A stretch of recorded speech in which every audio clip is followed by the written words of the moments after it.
त्यातल्या त्यात मी तयार पण नाही झाली व्यवस्थित. ठीक आहे, जाऊ दे. It's okay. त्यानंतर घरी आले, पोळ्या टाकल्या.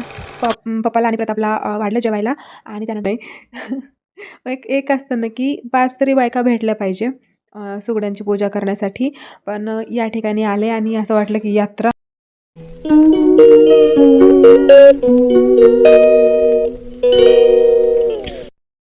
हॅलो, नमस्कार, welcome back to my channel. तर मकर संक्रांतीच्या खूप खूप खूप शुभेच्छा सगळ्यांना. तर हा व्लॉग मकर संक्रांतीच्या दुसऱ्या दिवशी येईल, तर नक्कीच तोपर्यंत तुमची संक्रांत छान गेलेली असेल. सगळ्यांच्या आयुष्यावरची संक्रांत दूर हो आणि सगळ्यांना सुख समाधान लाभो. तर आजचा व्लॉग सुरू होतोय सकाळपासूनच. हा इंट्रो मी नंतर शूट करते, पण व्लॉग नक्की शेवटपर्यंत पहा, नक्की आवडेल तुम्हाला. थोडेफार बाहेरच्या बाईट्स आहेत आणि सोबत मी एकटीच गेले होते, सोबत कोणीही नव्हतं, त्यामुळे खूप प्रॉपर शूटिंग नाही आहे. पण छान आहे, छान वाटलं. आणि नेक्स्ट इयर जेव्हा मी जाईल तेव्हा तिथे खूप जास्त ओळखी झालेले असतील, बट यावर्षी कोणीच नव्हतं. Stay tune. चलो, आता या ठिकाणी तयारी बरीचशी झाली माझी. स्वयंपाकसुद्धा अर्धा अधिक झाला आहे आणि पप्पा येणार आहेत आज. तर पप्पा येताना पुरण घेऊन येणार आहेत. आई म्हणली की मी देते, नको परेशान होऊ, कारण विषय छोटा आहे. तर आता आई पुरण देणार म्हटल्यानंतर मला सार करण्यासाठी पाहिजे काहीतरी. मग बेसन पीठ तेलामध्ये भाजून घेते. छान तेल सुटेपर्यंत भाजणार आहे, म्हणजे व्यवस्थित छान चवीची आपली आमटी पण होईल. आणि त्यानंतर मंदिरात आली आहे मी.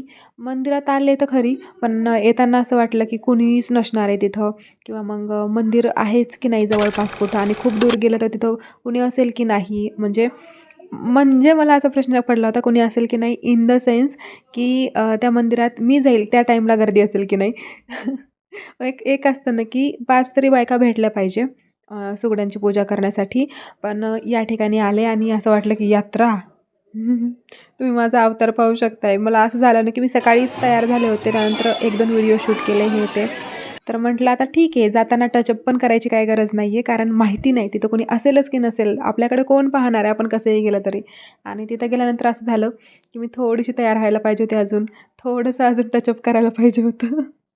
बट ठीक आहे, होतं असं. आता पुढच्या वर्षी नक्की छान तयार होऊन येईल मी, कारण एक असं वेगळं पडल्यासारखं फील होतं ना. एकतर ओळख पण नाही आहे कुणाची आणि काहीच नाही. त्यातल्या त्यात मी तयार पण नाही झाली व्यवस्थित.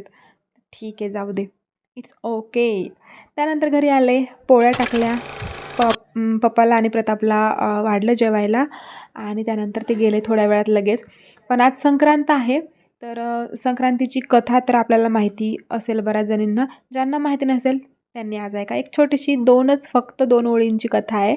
कसं आहे माहिती का, गुगलवरती जेव्हा आपण सर्च करतो, किंवा मग माझ्याकडे कथेचं पुस्तक आहे, त्यामध्ये सुद्धा छोट्या छोट्या कथा भरपूर आहेत, की दंतकथा म्हणतो आपण बघा, की कुणीतरी काहीतरी बोललं आहे, कोणीतरी काहीतरी बोललं आहे, असं होऊन होऊन बऱ्याचशा कथा जन्माला येतात. तर त्यातली ही एक कथा. तर ना, आता ह्या कथेनुसार या दिवशी भगवान सूर्यदेव आपल्या मुलाला, म्हणजेच शनीला भेटायला त्यांच्या घरी जातात. तर शनी हे मकर राशीचे देव आहेत, म्हणून ह्यांना, म्हणजे ह्या दिवसाला मकर संक्रांती म्हणतात.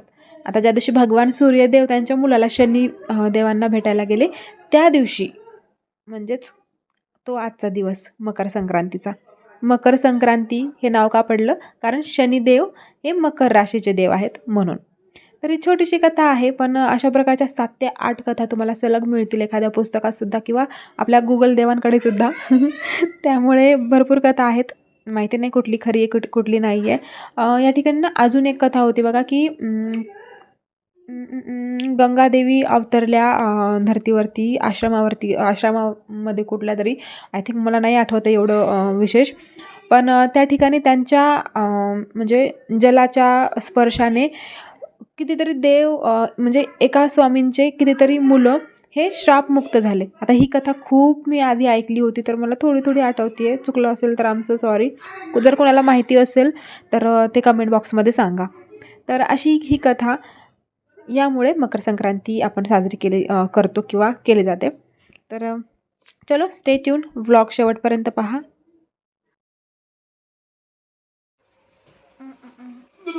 मागचे सगळे अंधारात दिसायला. बूम! तुला मार मार.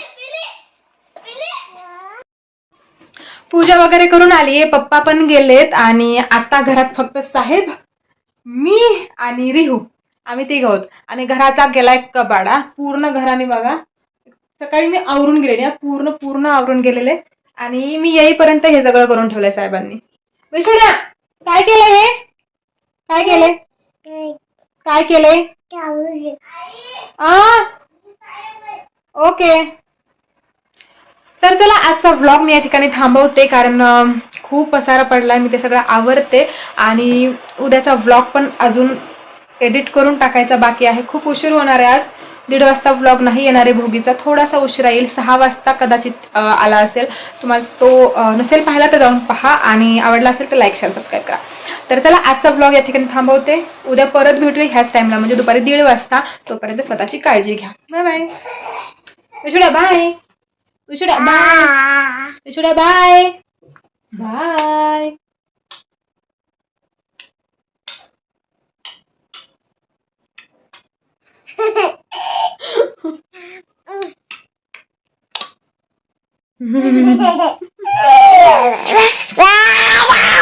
Bye bye.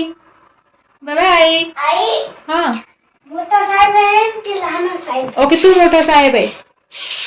मोठ्या साहेबांनी सगळं आवरायचं असतं. जे मोठं असतं ना त्याला सगळं आवरावं लागते. कोण मोठं आहे मग? तूच आहेस ना? माझा क्लास मध्ये दंडा पाहिजे मला. तुझा क्लास नाहीये, हा घर आहे. माझा क्लास आहे.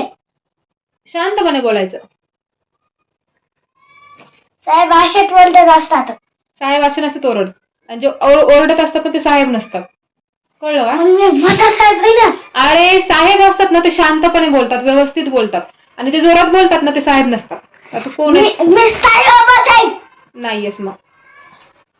सगळ्यांना बाय बाय करा. साहेब आहे मी. ओके, बाय करा ना सगळ्यांना. Bye bye. तन्वी लेंदे. तुमची तर तन्वी लेंदे. तुझी दीदी तन्वी लेंदे.